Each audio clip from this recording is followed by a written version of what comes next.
Falegnameria Paludetto. Da più di 60 anni. Il legno su misura a casa tua. TG Plus News edizione di Venezia, buon pomeriggio. In apertura del nostro notiziario La Cronaca. Dalle 13:30 di ieri, mercoledì 6 settembre, i vigili del fuoco sono stati impegnati a Noale per un'autocisterna carica di stirene finita parzialmente fuori strada in un fossato, dopo aver affrontato una curva.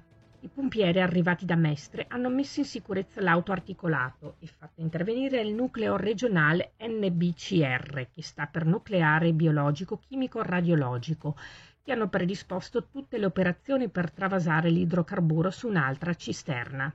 Sono andate dopo le 20 le operazioni finali di recupero del mezzo da parte di un autogruppo, con l'assistenza delle squadre dei vigili del fuoco sul posto.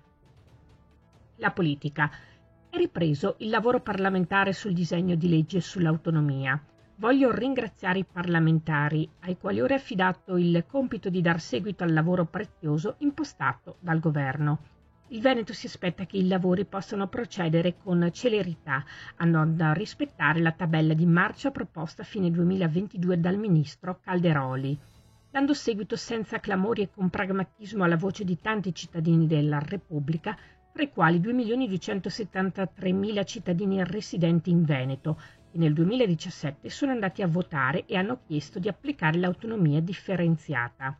Con queste parole, il presidente della Regione del Veneto, Luca Zaia, commenta la ripresa della discussione sul DDL Autonomia in Commissione Affari Costituzionali del Senato.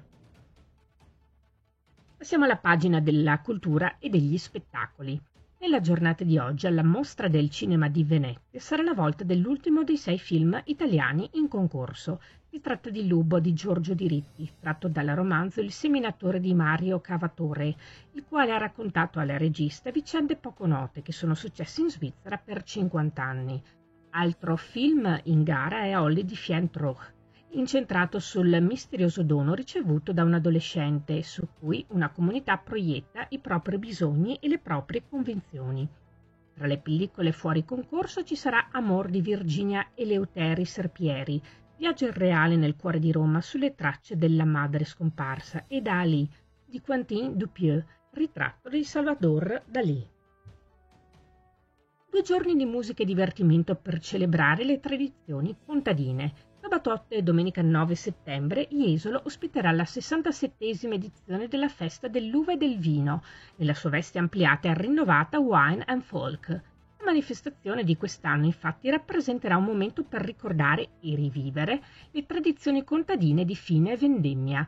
Confermata la tradizionale sfilata alla quale parteciperanno più di 10 carri allegorici e 3 gruppi folcloristici lungo le vie, comprese fra Piazza Torino e Piazza Marconi. Nelle 2 piazze sarà infine possibile vivere esperienze e laboratori per tutta la famiglia, come ad esempio provare la pigiatura dell'uva a piedi nudi o il laboratorio per realizzare un segnalibro utilizzando gli acini d'uva. Questa era la nostra ultima notizia. Grazie per averci seguiti. Arrivederci.